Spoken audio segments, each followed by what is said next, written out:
एक पुरसुकून सब्जी मंडी के कोने में टमाटर और भिंडी ने मिलकर समोसों का एक नया स्टॉल लगाया था। दोनों बहुत मेहनतकश थे और इनका मकसद साफ सुथरा और मजेदार खाना लोगों तक पहुंचाना था। सुबह सवेरे टमाटर सफाई करता और भिंडी आलू उबालने की तैयारी करती। उनके खुफिया मसाले की खुशबू दूर दूर तक फैलने लगी थी। जैसे ही गरम गरम समोसे कढ़ाई से निकलते, लोगों का हुजूम जमा हो जाता। टमाटर आवाजें लगाता, ताजा और मजेदार समोसे ले लो, और भिंडी तेजी से ग्राहकों को निपटाती। सब कुछ बहुत अच्छा चल रहा था कि अचानक फिजा में एक अचानक दूर से तेज रफ्तार काली जीपों के आने की आवाज सुनाई दी। ये कोई आम ग्राहक नहीं थे, बल्कि इस इलाके की सबसे खतरनाक बैंगन गैंग थी। ये गैंग अपनी बेरहमी और दहशत की वजह से मशहूर थी। जीपें स्टॉल के सामने आकर रुकी और उनमें से लंबे, काले और चमकदार बैंगन उतरी, जिन्होंने सियाह चश्मे पहन रखे थे। उनका सरगना, जिसके चेहरे पर एक पुराना निशान था, टमाटर के करीब आया। पूरी मंडी में सन्नाटा छा गया। बैंगन गैंग के सरगना ने मेज पर हाथ मारा और हुक्म दिया कि सबसे बेहतरीन समोसे उनके सामने पेश किए जाएं। भिंडी के हाथ डर से कांप रहे थे, लेकिन उसने हिम्मत जमा की और प्लेटें लगा दी। बैंगनों ने खामोशी से समोसे खाए। जब टमाटर ने हिम्मत करके पैसों का मुतालबा किया, तो गैंग का सरगना जोर से हंसा। उसने कहा कि इस इलाके में बैंगन गैंग से कोई पैसा नहीं मांगता।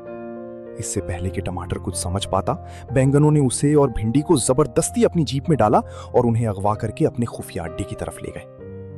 बैंगन गैंग का अड्डा एक पुरानी वीरान फैक्ट्री में था, जहां उन्होंने लूट मार का बहुत सारा माल छिपा रखा था। वहां पहुंचकर बैंगनों ने टमाटर और भिंडी को एक कमरे में बंद कर दिया और खुद जश्न मनाने लगे। टमाटर ने भिंडी से कहा कि हमें हिम्मत नहीं हारनी चाहिए, हमें यहां से निकलने का कोई रास्ता ढूंढना होगा। उन्होंने देखा कि कमरे की एक खिड़की का ताला कमजोर है। भिंडी ने अपनी नोकीली बनावट का फायदा उठाया और आहिस्ता आहिस्ता ताले को खोलने में कामयाब हो गई। वो दोनों दबे पांव कमरे से बाहर निकले, लेकिन सामने ही बैंगन गैंग के पहरेदार खड़े थे। टमाटर ने करीब पड़ी एक खाली बाल्टी गिराई ताकि उनकी तवज्जो भटक सके। जैसे ही पहरेदार आवाज की सिमत गए, टमाटर और भिंडी दौड़कर बाहर खड़ी एक नीली जीप में बैठ गए। टमाटर ने गाड़ी स्टार्ट की और पूरी रफ्तार से फैक्ट्री के गेट की तरफ बढ़ा दिया। बैंगन गैंग को फौरन पता चल गया और वो अपनी तेज रफ्तार गाड़ियों में उनका पीछा करने लगे।